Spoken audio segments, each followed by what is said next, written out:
Okay, आज हम बात करेंगे set theory, lecture number 3, class 11।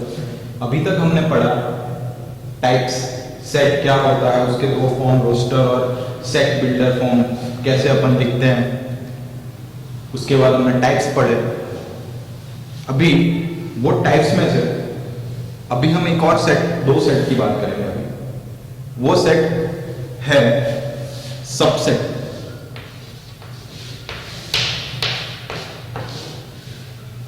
अब सबसेट है क्या? सबसेट का मतलब है कि सपोज कि मैं ऐसा लिखता हूं कि ए जो है, ए के सेट के अंदर 1 2 3 नंबर्स हैं, और ये सेट एक और मैं सेट लिखता हूं बी, उसके अंदर है 1 2 3 4 एंड 5। ए सेट लिखा, उसके अंदर 1 2 3 नंबर्स, बी के अंदर है 1 2 3 4 5। सेट ए और सेट बी। अब आप देखोगे तो सेट ए जो है उसके अंदर जो नंबर्स है 1 2 3 जितने भी नंबर्स हैं वो बी के अंदर मौजूद है। मतलब जो ए है इसके सब एलिमेंट्स अगर बी के अंदर मौजूद है तो ए सबसेट होगा बी का। ये सिंबल जो, ये सबसेट का सिंबल, ये सबसेट का सिंबल है। अगर मैं इसको ऐसे लिख दूं, ए का सेट है 1 2 3 और बी के अंदर अपने लिख देता हूं 2 3 1। ए के जितने भी एलिमेंट्स है वो बी के अंदर ऑलरेडी मौजूद है। इसका मतलब है कि ए सबसेट बी का है, बट जितने भी एलिमेंट्स ए के अंदर है वो बी के अंदर भी मौजूद है। 1 2 3 सबके सब एलिमेंट्स मौजूद है एक दूसरे के अंदर। तो मैं क्या लिखूंगा, ये सबसेट है, हो सकता है और इक्वल सबसेट भी। तो ए और B subset and equal to B, मतलब मैं ए को बी के इक्वल भी मान सकता, एक जैसे नंबर है, एक जितने एलिमेंट्स है इसलिए। तो ये जो है ये सजेस्ट करता है कि ए सबसेट भी हो सकता है और इक्वल भी, ऐसे नंबर भी हो सकता है।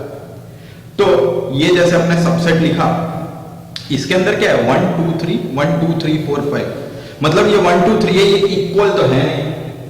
1 2 3 जैसे इसके अंदर इक्वल है 1 2 3 और इसके अंदर 2 3 1 है, जितने एलिमेंट्स ए के अंदर है वो बी के अंदर है, तो अपने लिखा ए सबसेट और इक्वल टू बी।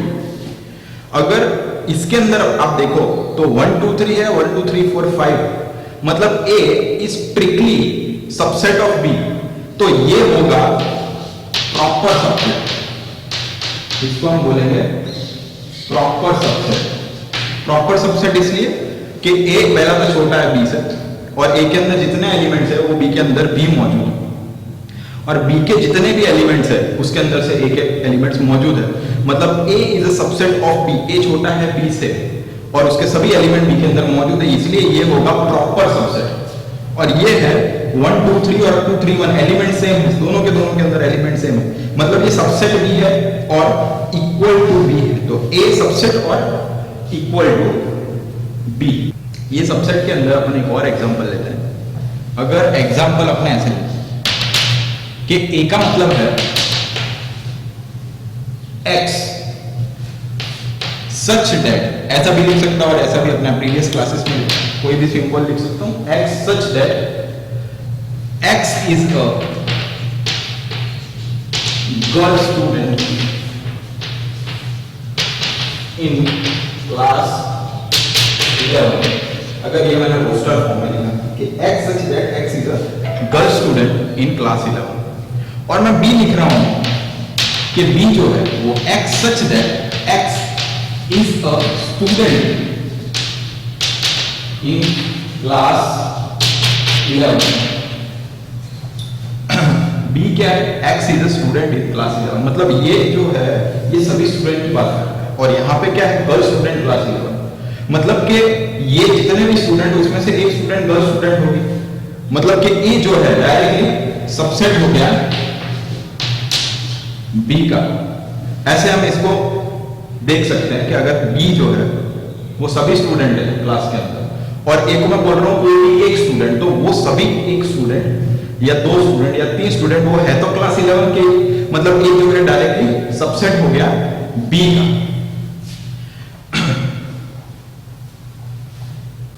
एक और टाइप देखते हैं कि अगर सपोज करो कि ए जो है वो 1 2 3, ए जो है वो है 1 2 3, और आपको बोला कि इसके कितने टाइप्स के सबसेट बन सकते हैं या इसके कितने टाइप हो सकते हैं सबसेट के। तो मैं अगर लिखूं तो मैं बोल सकता हूं कि ये सबसेट को देख के मैं बोल सकता हूं कि 1 2 सबसेट हो सकता है। इधर अगर मैं चलो लिखे तो 1 भी सबसेट हो सकता है, 2 भी सबसेट हो सकता है, 3 भी सबसेट हो सकता है। इसके सबसेट के अंदर 1 भी हो सकता है। अगर मेरे को 1 2 3 के सबसेट्स फाइंड करने हो तो मैं लिख सकता हूं कि सिंगल टाइप 1 भी सबसेट हो सकता है, 2 भी सबसेट हो सकता है, 3 भी सबसेट बन सकता है, 1 2 भी बन सकता है, 2 1 भी, 1 3 3 1, 2 3 3 2। अभी मैंने ये सबसेट्स लिख दिए, ये तो चलो सिंगल डन है, ये सबसेट हो सकते हैं। अभी मैंने ये सब लिख दिया, अभी इसके अंदर हमने एक प्रॉपर्टी सीखी थी कि रोस्टर फॉर्म के अंदर अपने जब लिखे हैं फॉलो और वुल्फ, तो ये दोनों इक्वल है कि नहीं है ये अपने को देखना होता था। तो मैं क्या लिखता था, एफ है, जो भी रिपीटेटिव टर्म्स है वो निकल जाती है, एफ ओ डबल एल एक ही आएगा, फिर ओ में वो नहीं आएगा, रिपीट होएगा, और नीचे जो वुल्फ सबके सब लेकर एक बार ही आया। तो ये लोग क्या है, सेम है, इक्वल टू बी अगर करते हैं तो इक्वल सेम के अंदर ऐसे लिखते सभी एलिमेंट मिल रहे हैं। अभी इसके अंदर देखो 1 2 2 1 1 3 3 1, अभी ये दोनों क्या है, रिपीट हो रहे हैं, ये दोनों सेम ही है ना, अंदर एलिमेंट्स तो सेम है 1 2 और 2 1, तो रिपीट हो रहा है। तो इसका मतलब कि मैं इन दोनों में से कोई भी लिख सकता हूं सबसेट, 1 2 या 2 1, कोई भी लिख दो, 1 3 लिख दो, तो 2 3 लिख दो। तो कितने सबसेट हो गए, 1 2 3 सबसेट हो सकते हैं, 4 5 6 सबसेट हो सकते हैं। अभी ये खुद भी तो सबसेट हो सकता है, ये खुद भी तो सबसेट हो सकता है, 1 2 3 अपने देखा ए इज सबसेट और इक्वल टू बी है, ये भी तो हो सकता है कि 1 2 3 खुद भी तो एक सबसेट हो सकता है 1 2 3 का। और ये बहुत इंपॉर्टेंट है कि ऑलवेज कितने हुए, 7, 1 2 3 4 5 6 और 7, और हमेशा फाइव या तो एम्प्टी सेट हमेशा सभी का सबसेट होना जरूरी है, ऑलवेज। ये प्रॉपर्टी है। प्रॉपर्टी क्या है, जैसे कि ए 1 2 3 है या 1 से लेके इनफाइनाइट तक, आपको किस पूछा कि इसके सबसेट कितने बन सकते हैं, तो और भले आए कि ना आए, बट 5 इज ऑलवेज एग्जिस्ट, 5 हमेशा सबसेट होता ही। मतलब कितने हो गए, 1 2 3 4 5 6 7 8, मतलब कि 1 2 3 के कितने बन सकते हैं, 8 सबसेट्स, 8 सबसेट्स। अगर मैं इसको एक फॉर्मूला ऐसा कुछ बनाना चाहूं तो मैं इसको ऐसे लिख सकता हूं, 2 raised to n, n is number of elements, 2 raised to 3, इसके 3 एलिमेंट है तो 2 raised to 3, तो 8 हो गए, 8 सबसेट हो गए। मतलब कहने का मतलब है कि 2 raised to n मैं बोल सकता हूं कि इतने सबसेट बन सकते हैं a से। अगर a अभी अपने प्रीवियस क्वेश्चन के अंदर देखा कि मैंने a और उसके अंदर सबसेट कितने बन सकते हैं, मैंने बोला कि 8 बन सकते हैं, आपने देखा होगा। अभी 8 के अंदर से मैंने आपको ऐसा भी बोला कि 5 सबका ही सबसेट है, वो तो यूनिवर्सल स्टेटमेंट है कि 5 सभी सबसेट, सभी का सबसेट होगा। अगर आपको एक और एग्जांपल लेना है तो मैं चलो ले लेता हूं, सिंपल 1 2 ले लेता हूं। 1 2 के कितने सबसेट बन सकते हैं, तो 5 तो हमेशा हो गई, ये सबसेट तो होगा ही सबका। फिर या तो ये सिंगल हो सकता है, 1 हो सकता है, 2 हो सकता है, और चौथा 1 2 खुद भी तो हो सकता है, क्योंकि आपने क्या बोला, ये सबसेट इक्वल टू बी भी तो हो सकता है, अपने आगे देखा कि इक्विवेलेंट सबसेट भी तो हो सकता है। तो कितने सबसेट हुए, 1 2 3 और 4, एक 5 ऑलवेज होगा, एक एक सबसेट और 1 2 मतलब एक खुद का ही सबसेट है, एक खुद का ही सबसेट हो गया ना, एक खुद का सबसेट हो सकता है। तो 5 1 2 और 1 2 कितने हुए? 4 सबसेट बन सकते हैं, 4 सबसेट बन सकते हैं। अगर अपने फॉर्मूला आगे डिराइव किया 2n, वो इसके अंदर देखे तो कितने एलिमेंट्स हैं? 2 एलिमेंट है। मतलब अगर मैं 2n डायरेक्ट करूँ तो ये क्या आ गया? 4 सबसेट हो सकते हैं। मैंने ये पहले बता दिया, ये 4 सबसेट हो सकते हैं। अगर आपको किसी ने पूछ लिया, अगर किसी ने आपको एग्जाम में पूछ लिया कि मुझे इतने सबसेट चाहिए कि वो नॉन एम्प्टी सबसेट के अलावा इतने हैं, पूछे मतलब कि 1 2 के अंदर कितने सबसेट बन सकते हैं सिवाय एम्प्टी सेट। तो एम्प्टी सेट क्या होगा? निकल जाएगा। तो मैं क्या बोलूंगा? 3 सबसेट बन सकते हैं एम्प्टी सेट के अलावा। एम्प्टी सेट के अंदर एग्जाम के अंदर हम लोग कुछ भी लेते हैं कि मुझे सबसेट कितने बन सकते हैं नॉन एम्प्टी सेट के, या तो एम्प्टी सेट के सिवा, वही हुआ non empty set of set के सिवा, एम्प्टी सेट के सिवा।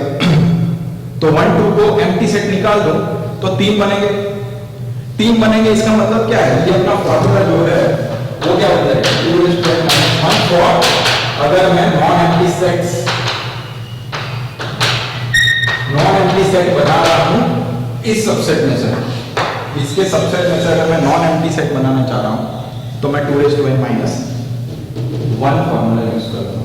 और मुझे एम्प्टी सेट इंक्लूड करने को बोल रहा है, अगर बोला कि डायरेक्टली कि मुझे इसके सबसेट बता तो 5 इंक्लूड होगा। अगर बोला है नॉन एम्प्टी सेट बताओ, नॉन एम्प्टी सेट बताओ तो 5 निकल जाएगा और 2n - 1 दिया फॉर्मूला इधर।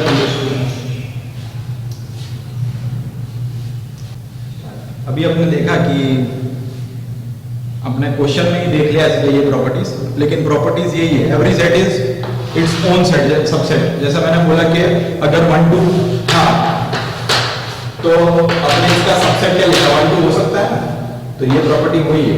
और empty set is the subset of each set, मतलब 5 जो है वो सबका सबसेट होगा ही। ये इसकी प्रॉपर्टीज है। चलो एक नॉर्मल क्वेश्चन ले लेते हैं। आपको मैंने आगे सबसेट ऑफ सेट पढ़ा है, उसी के बेसिक क्वेश्चन है। अब इसको लिंक करते हैं अपन सबसेट से। अगर ए के अंदर 1 2 3 4 कर्ली ब्रैकेट, मतलब ये एक सेट ही है और अपने इसको क्या बोलते हैं? एक ही एलिमेंट गिनते हैं। अगर ये ब्रैकेट के अंदर कोई भी एक सेट हो तो सेट को एक ही एलिमेंट गिना जाएगा। 1 2 ये एक एलिमेंट और 5। Which of the following statement is incorrect? अब पहले अपन देखते हैं 3 4। 3 4 मतलब ये इज अ सबसेट ऑफ ए। मैंने आपको क्या बोला कि 3 4 इज अ सबसेट ऑफ ए। ये क्या है? एक एलिमेंट। अब ये अगर एलिमेंट है तो इसको मैं कैसे लिखूंगा? सबसेट अगर मुझे बताना हो तो ये एलिमेंट को मैं क्या बोलूंगा? ये 3 4 और आप सी को देखो, 3 4 और इसको देखो, ये सेट के अंदर सेट है। मतलब मैं ऐसा बोल सकता हूं कि ये जो सेट है ये सबसेट ऑफ ए। ये तो एलिमेंट हो गया ना, element subset of A. Element subset of A है ही नहीं, पॉसिबल नहीं है। मैं ऐसा क्या बोल रहा हूं? 1 2 3 इज अ सबसेट ऑफ 1 2 3 4 5। ये क्या है? सब एलिमेंट्स है ना। तो अगर मैं इसको 3 4 ऐसे लिख रहा हूं तो ये तो एक एलिमेंट ही है। 3 4 ये ब्रैकेट के अंदर तो एक एलिमेंट ही है, पूरा एक ही टर्म है। तो जब तक मैं इसके आजू बाजू ब्रैकेट नहीं लगाता तब तक ये सेट नहीं बन सकता, सबसेट नहीं बन सकता। मतलब पहला जो है वो स्टेटमेंट गलत है, ये करेक्ट स्टेटमेंट। फिर 3 4 बिलोंग्स टू ए, ये पॉसिबल है, यस, क्योंकि 3 4 आपने बोलते थे कि अगर 1 2 3 है तो 3 बिलोंग्स टू ए, अपन ऐसा लिखते थे क्योंकि ये एक एलिमेंट को बताता था। बिलोंग्स टू अपने एलिमेंट लिख सकते हैं, तो ये करेक्ट स्टेटमेंट, ये तो करेक्ट स्टेटमेंट। और 1 2 3 सबसेट 1 2 और 3 तो ये एक एलिमेंट का 3 बोल रहे हैं, तो ये पॉसिबिलिटी नहीं। तो इसके अंदर इनकरेक्ट स्टेटमेंट ये दो ए और डी इनकरेक्ट स्टेटमेंट है और एक बी सी दो करेक्ट स्टेटमेंट। 3 4 बिलोंग कर रहा है, मतलब ये एलिमेंट बिलोंग कर रहा है ए को और ये सबसेट है ए का कर्ली ब्रैकेट के हिसाब से। अगर आपको कोई पूछे कि number of non empty set इन 1 2 3 4, अपने आगे देखा है ऐसा क्वेश्चन, अगर आपको ऑप्शंस दे दिए 16 15 10 12, इसका ऑप्शंस क्या हो सकता? इधर क्या है? नॉन एम्प्टी सेट, मतलब 1 2 3 4 के अंदर जब मैं सबसेट बनाऊं तो उसके अंदर 5 जो ऑलवेज प्रेजेंट होता है वो नहीं होना चाहिए। अगर मैं ये 5 को निकाल रहा हूं तो क्या होगा? अपना फॉर्मूला क्या था पूरे के लिए कि इसके अंदर कितने सबसेट बन सकते हैं total? 2n = 1 2 3 4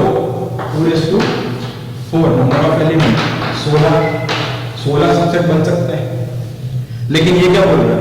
non empty set, मतलब कि मुझे इसमें से 5 जो ऑलरेडी मौजूद है उसको निकालना पड़ेगा। इसको निकालना तो क्या होगा? -1 क्या है? 15 जो अपना फॉर्मूला है 2n - 1 और नॉन एम्प्टी सेट है तो इसका आंसर क्या होगा? 15 विल बी इट्स आंसर। अभी आपको किसी ने पूछ लिया एक और क्वेश्चन कि मेरे पास 2 फाइनाइट सेट्स, मेरे पास 2 फाइनाइट सेट्स हैं, उसके अंदर एक के अंदर m एलिमेंट्स हैं और दूसरे के अंदर n एलिमेंट्स हैं। एक के अंदर m एलिमेंट्स हैं, दूसरे के अंदर n एलिमेंट्स हैं और मुझे बोला गया कि ये फाइनाइट सेट्स तो है, तो उनमें से एक जो पहला है वो दूसरे सेट से 112 ज्यादा है। मतलब कि 2 फाइनाइट m और n एलिमेंट्स है एक सबसेट के अंदर। मुझे बताया गया है कि इसका जो फर्स्ट सेट है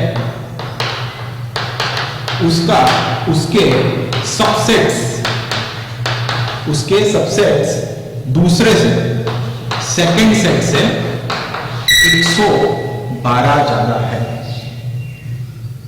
फर्स्ट सबसेट के जो सबसेट्स नंबर ऑफ सबसेट्स वो 112 ज्यादा है सेकंड सबसेट से।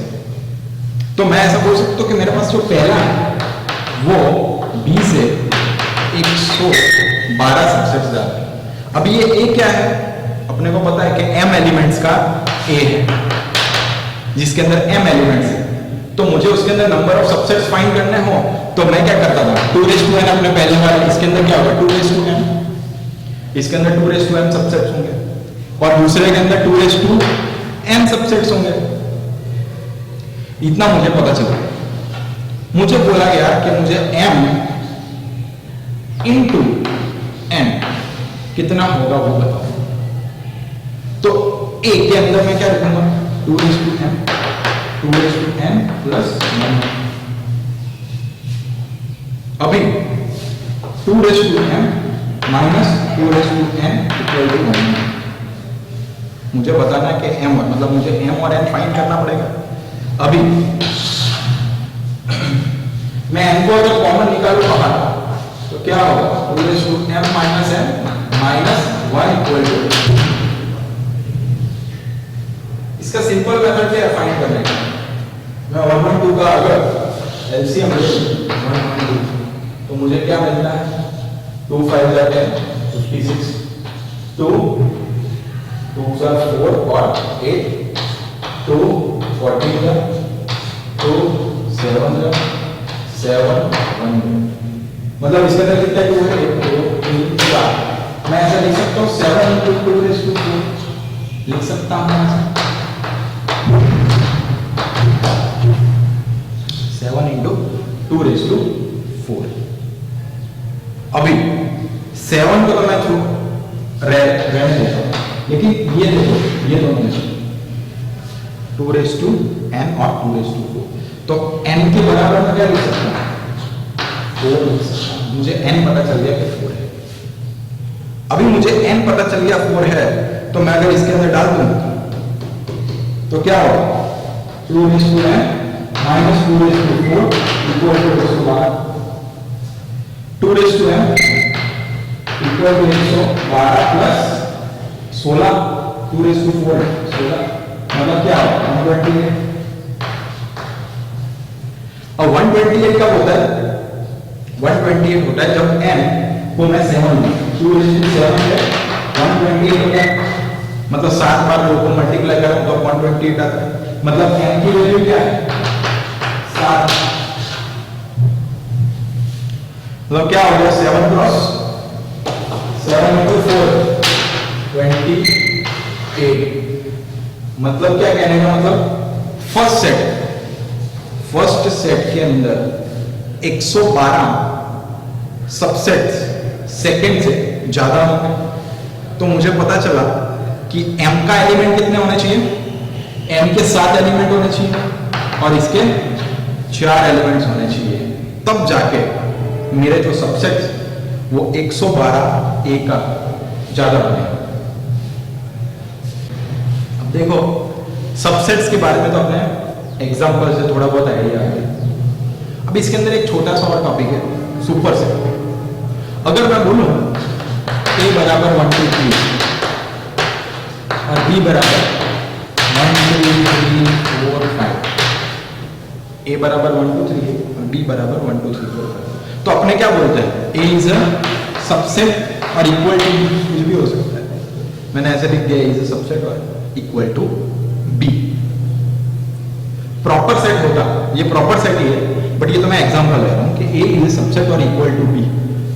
अगर मैं इस क्वेश्चन की बात करूं तो ये प्रॉपर सेट है, a is a subset of b।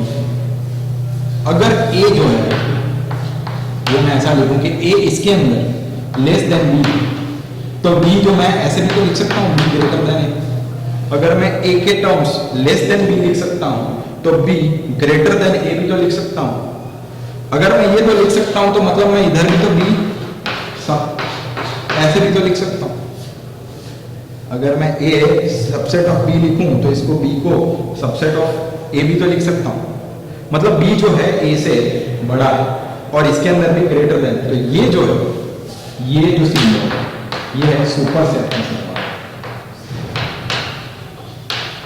Super set इसे बोलते हैं सुपर सेट। अगर a जो है is a subset of b के अंदर के जितने भी एलिमेंट्स है वो a के अंदर पहले से मौजूद है। मतलब a के अगर अपने एलिमेंट्स की बात करें तो वो स्मॉलर देन b है, लेकिन सबके सब मौजूद है b के अंदर। मतलब b बड़ा तो मैं b को मैंने ऐसे लिखा, उल्टा सबसेट का उल्टा किया एक, तो ये जो उल्टा सबसेट है इसे बोलते हैं सुपर सेट ऑफ है। b ऐसे भी देखने जाओ तो b बड़ा है a से, b के अंदर ज्यादा एलिमेंट है a से, तो b को मैं बोलूंगा it is a super set of a। अगर a is a subset of b होता और इक्वल टू b होता तो ये भी इक्वल टू होता। a इज अ सबसेट और इक्वल टू b, तो b is a super set और इक्वल टू b। मैं लिख सकता हूं b सुपर सेट